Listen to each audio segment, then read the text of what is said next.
Woo! Greetings and welcome back once again. This is Moody Israel, and I'm here to do the reading. But for some reason, I feel sleepy, and this light in my face with the camera and all that, we just ain't gonna be doing it today. So I'm just gonna read. Hopefully, you are following along with the story. We'll read Coming of Age in Mississippi, the classic autobiography of growing up poor and black in the rural South by Moody. Yes, it is the nighttime voice as I am, for some reason, getting very sleepy. Anywho, where we left off was this is her childhood. She took us from the time that she was a very young girl, 4 years old. She took us to see all of the situations that happened between her and her mother and her father, their breakup, the mother getting a new man, a new boo, who got a other boo who live up the road. The mother just keeps getting fat, as she called it, or having children. And the latest boo's mother took her son, and but she's excited now. The mother's excited because they are going to be moving. Her man, I believe his name was Raymond, if I'm not mistaken, was in the military, and he's out now, and he has a house for them. And so this is where we are. Oh, and the little 9-year-old Anne, she had gotten a job at Mrs. Claiborne's, and she was glad for the job because when no other help was there for them, she pitched in and was able to aid her mother in the financial responsibilities of the household. So here we are, chapter 4. We stayed at the Johnsons until the end of the summer. Then one day we moved. Raymond had built a house at the bottom of the Ash Quarters right off of Highway 24. We were now living next door to Raymond's mother, Miss Pearl, and all the rest of Raymond's people.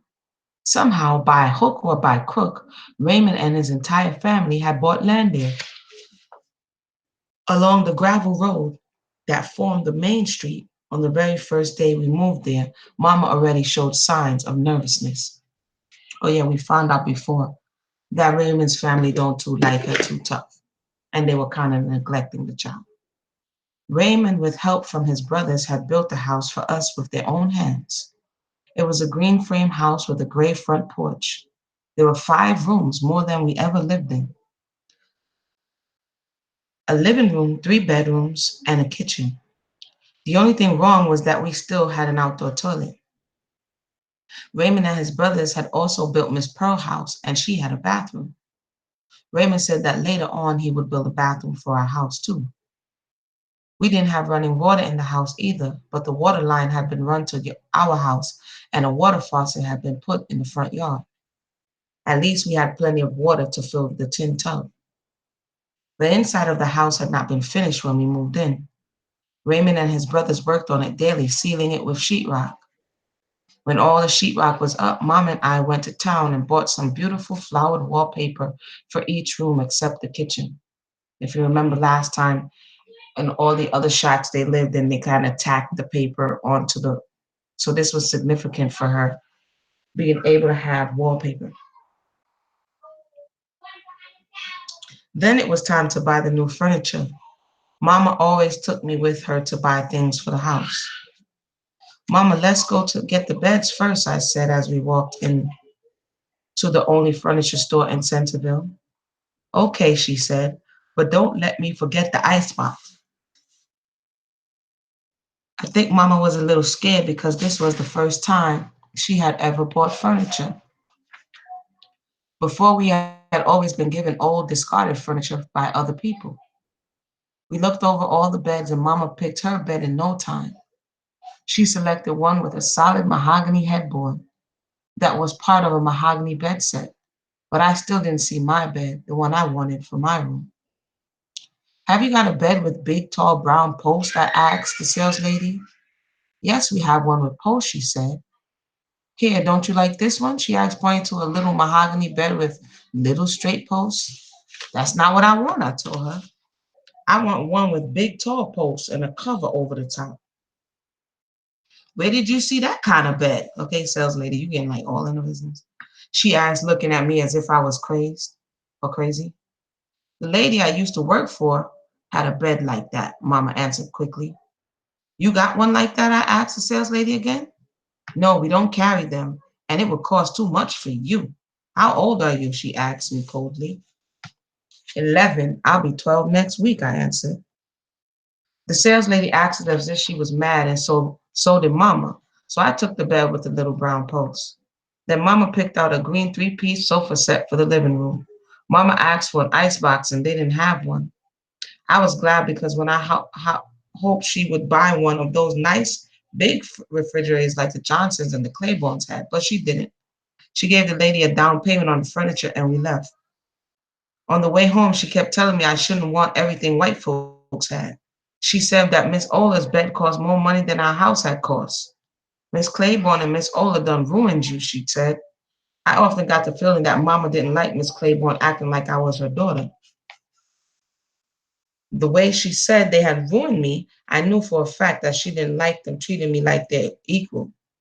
I remember once I had told her that I ate at the same table with the Claibornes, and she asked me, what they say to you when y'all be eating. So I told her, we just eat and talk. Eat and talk, she said. What you got to talk about with them white folks? After the furniture was delivered, we settled down. So they got it on credit. So they about to owe a grip, okay?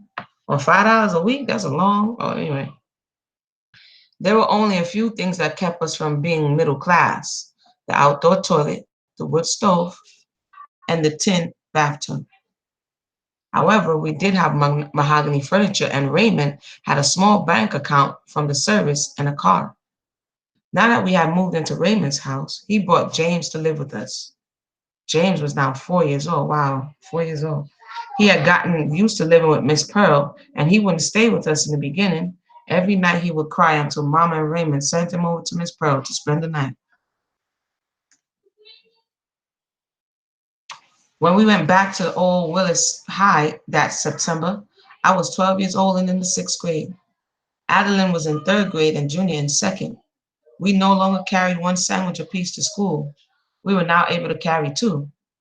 And they weren't always peanut butter either. Sometimes we had bologna. Everything at school seemed to take on a different look. I got a big kick out of showing off my bologna sandwich and drinking the cola I bought from the snack bar each day. But my new happiness didn't last very long. We had been living in the midst of Raymond's people for about 3 months, and none of them had befriended Mama. Adeline, Junior, and I had been accepted at least by the children. All of us had become friends in school. Raymond's sister Darlene was my age and in the same grade, and his sister Sherry was the same age and grade as Adeline. Then Raymond had 5 or 6 little nephews with Junior played with, but the adults hardly spoke to Mama. Miss Pearl and Raymond's older sister would pass right by her without saying anything, and Mama would be so hurt. Sometimes she would sit on the porch and stare over at their house as if she wished she could just go over there and talk to them. I think Mama thought she could somehow make the adults accept her through us. So she began to make us study with our lessons at home as hard as before, twice as hard as before. I was still doing my homework alone, but every night now Raymond would drill Adeline and Junior again and again over the same lesson. Little man, where's your book? He would say to Junior. Or come on, Junior, you ain't got time to be playing. After he had finished with Junior, he was often too disgusted with him to go on to Adeline, and he would tell me to help Adeline with her lesson before I started mine.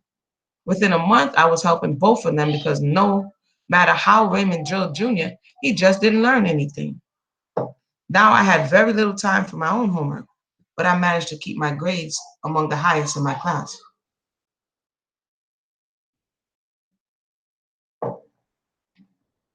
I was drinking.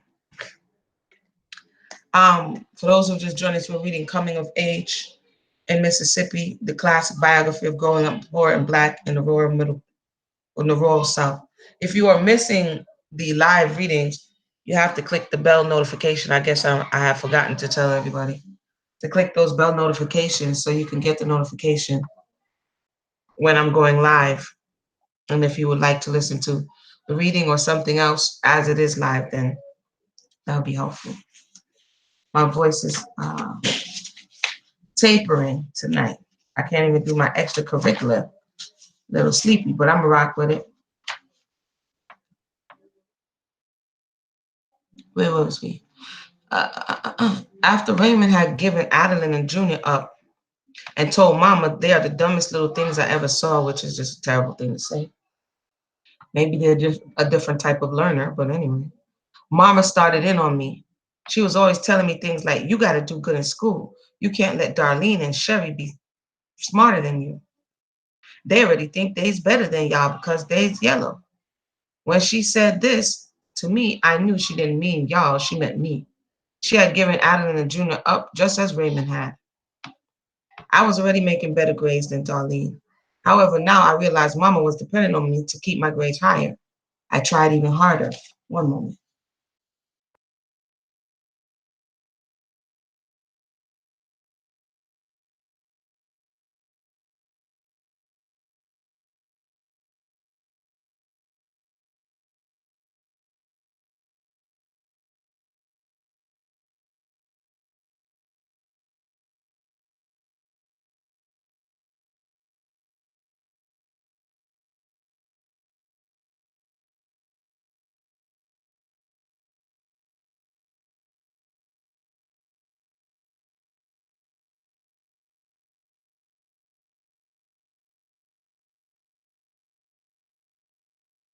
All right, all right. I had to do a little bit of voice exercise because my throat was um, tightening up. Okay, I was already making grades then. I already read that. So a visible strain of competition developed between us. I remember in class we would try to outdo each other in answering more questions, working more problems, and trying to outread each other. Sherry and Adeline got along well together. Neither one of them was the competing kind. But after a while, Darlene and I didn't get along very well at all. She worked twice as hard as me, and she hated like HE double hockey sticks, like Hades. Let me say Hades. She hated like Hades that I still made better grades. Because my grades were going so well, I decided I could afford to go out for the junior high basketball team, the only extracurricular activity offered for sixth graders. Miss Willis, the principal's wife and one of the most active teachers, was my coach.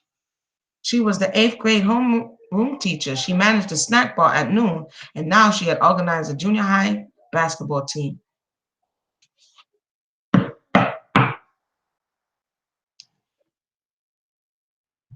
Because I was the tallest girl on the team, she worked with me more than with the others, drilling me mostly in jumping and rebounding.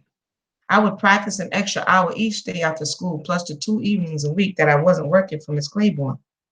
By the time we got ready for our first game, I was the best player on the team. I was also the most scared player because Miss Willis expected so much of me.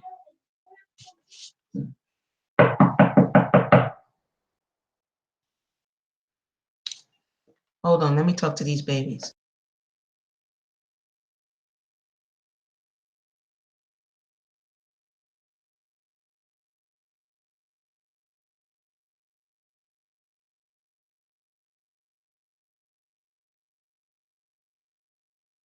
All right, so they eased up off the financial problems, but they are having now social problems. Okay, but now she made it onto the junior high basketball team.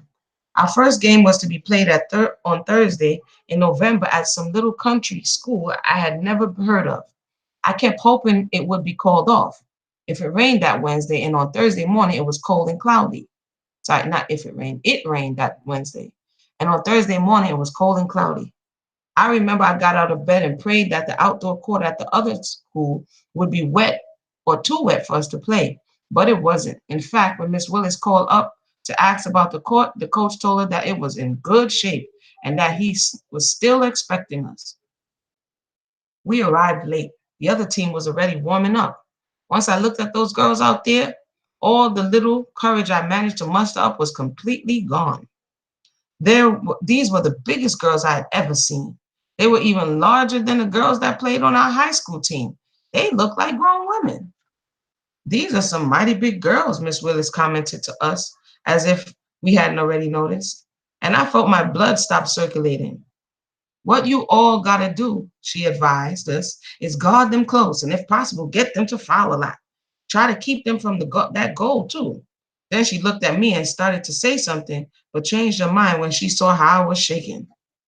The referee blew his whistle, and the girls from both teams went to the center of the court and surrounded him. I found myself standing there too. All you girls know the rules of the game. No, he asking. All you girls know the rules of the game, he asked, and we nodded yes. Well, remember, you have only 5 fouls, and you are then taken out of the game. And you can only bounce the ball 3 times before it's passed on to the next girl. You can only bounce the ball 3 times? What in the world? Anyway, I'm sorry. When the game started, the referee blew his whistle again and passed the ball to one of the girls on my team. He ain't supposed to do that. They're supposed to jump. Anyway, she passed the ball to the other forward opposite her, and the forward passed it on to me. I was supposed to pass the ball back to her and fall back to play the pivot, but I didn't. I just looked up at the big girl that was guarding me and froze. Play the ball, Moody, I heard Miss Willis yell. I held the ball up as though I was going to pass it, but again, I froze. If you don't play that ball, I heard Miss Willis say. I looked toward the goal, and the only thing I could remember was that I was supposed to shoot. I didn't bounce or pass. I ran straight to the goal with the ball held high above my head and shot it. All the time I was running, the referee was blowing his whistle. She traveling. I'm sorry. Blowing his whistle, and the spectators started standing around the court were laughing like crazy. Miss Willis took me out of the game in first quarter. We lost, and everyone blamed me and made fun of me all the way back to school. I had enough embarrassment from that game to last me a year. She traveled and she ain't even comfortable. Every day after that, I would sit in my classroom after the lunch hour and watch the other girls on the team practice. Once or twice, Miss Willis asked me to come back to the team, but I wouldn't.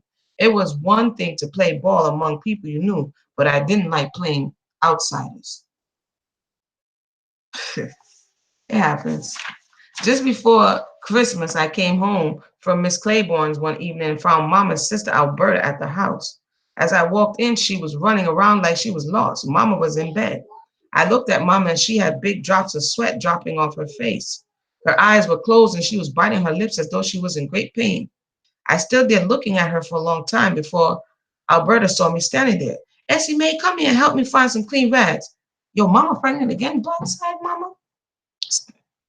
Um, she said, what's wrong with Mama, Alberta? I asked her. She's about to have the baby, she answered, plowing her way through the clothes and dresser drawers. Look in that big box, the door in Junior's room, I said. Mama's got a lot of rags in there. I hope Raymond hurry up, she said. Too Sweet is going to have this baby, and I don't know what to do. Too sweet for real. Yo, Too Sweet, I'm not them. Too sweet. She continued, almost crying. When she said that, I ran back in the room to look at Mama. Her eyes were still closed, and she was lying flat on her back, touching the sides of the bed. I looked at her belly and saw it move. I thought for sure the baby was coming. I opened my mouth to call Alberta, but the words wouldn't come. So I was so scared. Essie Mae, come out there. Go outside and see if that water's getting hot. Alberta yelled to me, but I couldn't move. What is she going to do with hot water? I thought. Get to the yard and look at the water, Essie Mae. Alberta pushed me all the way through Junior's room to the kitchen door. I walked outside and found a big fire burning burning around the wash pot. It was now dark and the fire lit up the whole yard. I just stood there staring at the pot full of water and the big blaze heaping up around it. The whole scene was like killing a hog at night. As I was standing out there, Raymond drove up, hitting the brakes so hard he sent rocks sailing into the air. He ran around to the side of the car and opened the door to help some old woman get out. She was carrying a ragged-looking black medicine bag and looked so dried up she could hardly walk. Raymond was leading her to the front porch when he noticed me standing in the yard. Essie Mae, he called to me. What are you doing here? Go on over to Pearl's where Adeline and Junior is. I walked out of the yard and headed down the road toward Miss Pearl, but halfway there I turned around and went back. I stood behind Raymond's car for a long time, looking and listening. At first it was real quiet. They had cut out all the lights but the one in Mama's room. I couldn't see anything moving around inside. A little while later, I heard Mama screaming and hollering and carrying on. Raymond came running out in the yard and got a bucket of hot water from the wash pot. All I could hear was Mama hollering from the house. Except for her yells, everything was still. I stood out there thinking how bad it must hurt to have a baby. I would never have a baby if I had to holler and carry on like mama, I thought. And that old lady, what does she know about delivering babies? Dude, she's the midwife. Suppose she did something wrong and mama died from it. I would kill Raymond if she died. They always try to kill somebody. He should have taken mama to the hospital, I thought. Instead, he went out in the country and got that old woman to deliver mama's baby. When mama finally stopped yelling, I went over to Miss Pearl's. Well past midnight, Raymond came over there and told us we could come home. As soon as he said that, Adeline and Junior and I ran all the way home to see the little baby. For the first time, we weren't scared to run down the dark road that night, that late at night. I was the first one to make it home. When I walked in the door, that old lady was sitting beside the bed with a little black bag at her feet. She looked up and smiled at me when I walked over to see the baby, and something started crawling all over me, and I started to shake. Why is she still here? I thought. Something must be wrong with Mama. But when I saw Mama was asleep, is the baby here? Adeline asked as she came to the door with Junior following her. Stop all the noise, Alberta said from the kitchen. Why was Alberta still here too? I wondered. Adeline, she needed help, little girl. What in the world? Adeline and Junior and I were all standing in foot of Mama's bed, and the old lady just sat there smiling. Mama must be sick, I thought. Alberta, is Mama sick? I asked as she walked into the room. Is you crazy? Show she's sick after just having a baby. Then Mama opened her eyes and saw all of us, me, Adeline, Junior, Alberta, standing at the foot of her bed. Show them the baby too, sweet, Alberta said, so they can go to bed. There it was, lying right next to Mama. She lifted the cover back, and Adeline, Junior, and I walked to the head of the bed and peeped at it. It was a girl. She didn't look like she was just born like most babies. She looked like she was already 4 or 5 months old. She is some big, I said. She is big, Mama said. She weighed 10 pounds and 3 ounces. Dang, Mama. No wonder you was hollering. That's as much as I weigh, huh, Mama? That little, I don't like she keep calling the little boy names. She called the little brother stupid again. Junior asked. Your belly weigh that much, Mama said to him. You weigh that much, Essie May, when you came, the old lady said to me. I didn't know how she knew how much I weighed. I wanted to ask her, but I was scared. Something about her gave me the creeps. Your mama brings big babies, the old lady said. Every one of her babies weighed from 8 to 10 pounds. I looked at her shocked this time, and I figured she must have delivered all of us. No wonder she looked so old, I thought. Aunt Caroline, you ready to go? Raymond asked her as he walked in the door. Yes, I guess so. And Too Sweet is going to be all right, the old lady said. Y'all go to bed, Raymond said to us. And he and the old lady left. I got up early the next morning because I wanted to talk to Mama and get a good look at the baby before I went to work. This is the 12-year-old going on. Man, look, Mama was asleep when I went into her room. Her face looked different. I thought so calm and young. She hadn't looked young for a long time. Maybe it was because she was happy now. She had never been happy before to have a baby. I remember how she cried all the time after Junior and James were born. I thought she'd gotten to the point where she hated babies. See, you can't leave children to their own devices, y'all. Gotta talk to them. Gotta talk to them. Because they just formulate all these opinions that get stuck in their mind because they're not being informed. For a long time, I stood there looking at her. I didn't want to wake her up. I wanted to enjoy and preserve that calm, peaceful look on her face. I wanted to think she would always be that happy, so I would never be unhappy again either. Adeline and Junior were too young to feel the things I felt and know the things I knew about Mama. They couldn't remember when she and Daddy separated. They had never heard her cry at night as I had, or worked and helped as I had done with when we were starving. No, they didn't know the misery Mama suffered. Not even Raymond knew. Mama loved him too much to fight with him or have him see her cry. But even while I was standing there with all those dreams about the eternal, so this is the young daughter, the oldest, who's internalizing all of what she's seen without anywhere to actually talk through it and get an understanding. And then she's going to grow and that as she's doing, internalizing this trauma that she's witnessing at a very young age. And then these become the problems that we have to try to work out as adults. But even while I was standing there with all those dreams about the eternal happiness I wanted for Mama, I knew deep down in my heart that it would last. So she lost faith in me. men, institutional marriage, a whole lot of things. I knew that she wasn't really happy now, and she hadn't been since we moved. I had seen her sit on the porch too many times and look over at Miss Pearls with hate in her eyes. I also knew that Raymond's people hadn't really accepted Adeline Jr. and me either, even though we went to their house often and played with their children. But the biggest worry I had was the fact that Raymond still hadn't married Mama. Now she had 2 babies for him and 3 for my daddy and still no husband. Wow. Mama didn't think I knew this, but I did. I knew that even though she was living in the same house with Raymond and even though he supported us, she still wasn't safe without being married to him. Wow. Some Sundays, Raymond would go over to Miss Pearl and spend the afternoon. Mama would be so uneasy every minute he was over there. And if Raymond came home in a bad mood, I would hear Mama mumble to herself, I know they don't do nothing but sit over there and talk about me. I was always afraid that any day Raymond could be taken away from Mama. I didn't think she could take it if that happened. She had waited for him so long. I got myself all flustered standing there thinking about Mama and all we had been through. Now I didn't even feel like seeing the baby or talking with Mama. We were out of school for the Christmas holidays and I helped Miss Claiborne do her Christmas cleaning, so I just left Mama sleeping and went to work. That evening, as I was coming home a little early from Miss Claiborne, I saw Raymond and Miss Pearl walking down the road towards our house. She can't be coming to see us, I thought. After all, she doesn't even speak to Mama. But she certainly looked as if she was coming. When I reached our front, I hurried inside. Mama was sitting up in the bed when I walked in. Raymond and Miss Pearl is coming down the road, I said. She looked like she's coming here. What? Mama asked me as if she didn't believe me. She got all nervous. Her face went through a million different changes as she started patting her hair, straightening the covers on the bed, and looking at the baby to see if she was wet. In what seemed like seconds, Raymond and his mother were walking through the door. I just stood at the foot of Mama's bed waiting to see what was going to happen. Come on in, I heard Raymond say to Miss Pearl. Where's my little girl? Miss Pearl called as she entered Mama's room. Like, that's mad rude. You didn't even say good evening to the woman or nothing. Like she's a baby making factory. Like Miss Pearl is mad disrespectful.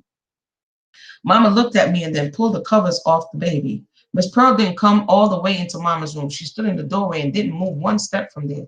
She acted as if Mama wasn't even in the house. That's what I'm saying. That's wildly that the father is allowing, you know what I mean, not requiring that his mother be respectful in a certain way.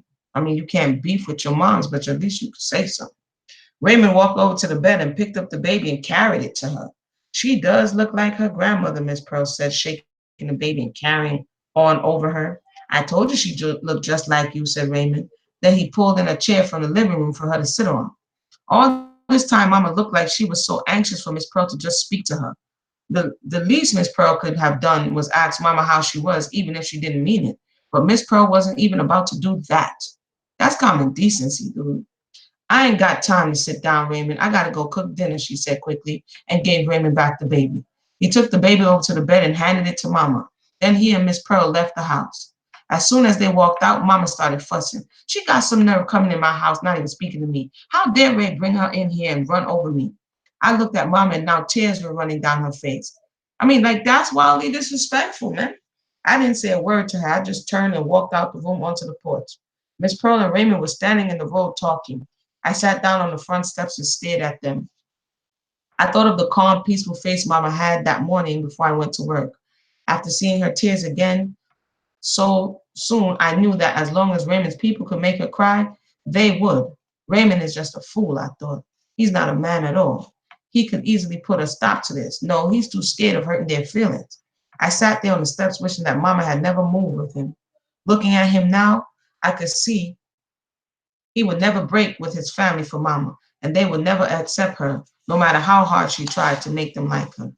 A few days later, Aunt Caroline came by to check on Mama to see if it's something called postpartum. You know what I'm saying? You got all these children, you live in, you kind of like an alien. You don't have any of your own peoples really around. You know, you send a woman into depression, and then you claim that something is wrong with her, and not like that's highly insensitive. But we're gonna continue. Um, A few days later, Aunt Caroline came by to check on Mama and see if she was ready to name the baby. She brought some papers for Mama to fill out and send off to get the baby's birth certificate. I heard Raymond and Mama talk of naming the baby Miss Pearl. What? But I knew Mama wouldn't do that now. Mama named the baby Virginia after Mrs. Johnson and called her Jenny Ann, same as Mrs. Johnson is called. After Aunt Caroline left, Mama told me that she had also delivered Adeline and Junior and all my grandmother's children. She and Aunt Mary Green, who delivered me and James, had been midwives for every Negro baby between Woodville and Centerville for the past 40 years. Aunt Caroline even delivered babies for families who had moved out of the county. When Mama told me Aunt Caroline only charged her $10, I figured she must have had to deliver a lot of babies to keep alive. After I heard all of this about Aunt Caroline, the thought of her didn't give me the creeps anymore. In fact, now I thought of her as a great old lady. See, history is important, educating the youth.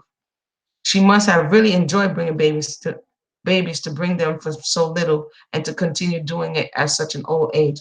It's funny because I just we're almost at the end, but I just read an article about a midwife. She's like in her 80s or 90s now, out of India, who dedicated her whole life to bringing babies into the world, and that's a calling. That definitely is a calling.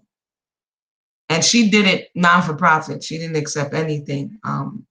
But she's known all over in India for bringing so many babies into the world. A week later, we had our first Christmas in our new house. When I got off work Christmas Eve, Miss Claiborne gave me $5 for a present and paid me $7 for helping her do her Christmas cleaning. In addition to that, she gave me something that was wrapped so prettily I was tempted not to open it. $12 was more money than I had ever had at one time. When Miss Claiborne first gave it to me, I felt like hugging and kissing her. The Claibornes and the Johnsons were the nicest European people I had ever known. All the way home, I thought of how nice people were to us. Miss Claiborne was European, but she and Mr. Claiborne treated me like I was their own daughter. They were always giving me things and encouraging me to study hard and learn as much as I could. Mr. Johnson's mother, Miss Ola, had done the same. She taught me how to read when I was in school and helped me with my homework when my own mother wasn't able to do it. This is how people begin to have an affinity, and then because of their experiences, this happened all throughout slavery, enslavement as well. They have an affinity because of the niceness that somebody's showing them, and sometimes that niceness is more than what your own family is showing you. And so you have this, oh, I'm your blood, why are you going against me? And they're really looking at how the soul is treating them individually. Then I began to think about Miss Pearl and Raymond's people and how they hated Mama. And see, they're supposed to be family, and they're hating you, and these people who are not your family, and another race who has historically oppressed you is showing you kindness, right? So she says, then I began to think about Miss Pearl and Raymond's people and how they hated Mama, and for no reason at all. Then the fact that she was a couple of shades darker than the other members of their family.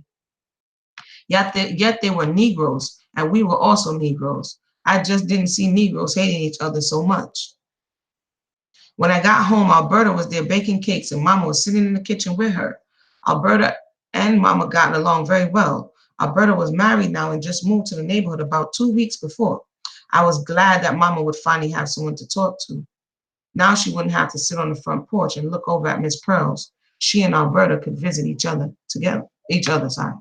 The following morning, I got up and smelled apples and oranges all over the house. The kitchen was scented with freshly baked cakes, and I heard carols playing on the new radio. I thought of the past and what all the other Christmases had been like. For the first time, it seemed to me like a real Christmas, and that's another story for another day. But that was the end of chapter 4. I know I said I was going to read more today, but I came live and gave a story today. So we're going to have to pick that up tomorrow. Chapter 5, we're looking at how these pathologies and all these maladaptive behaviors form.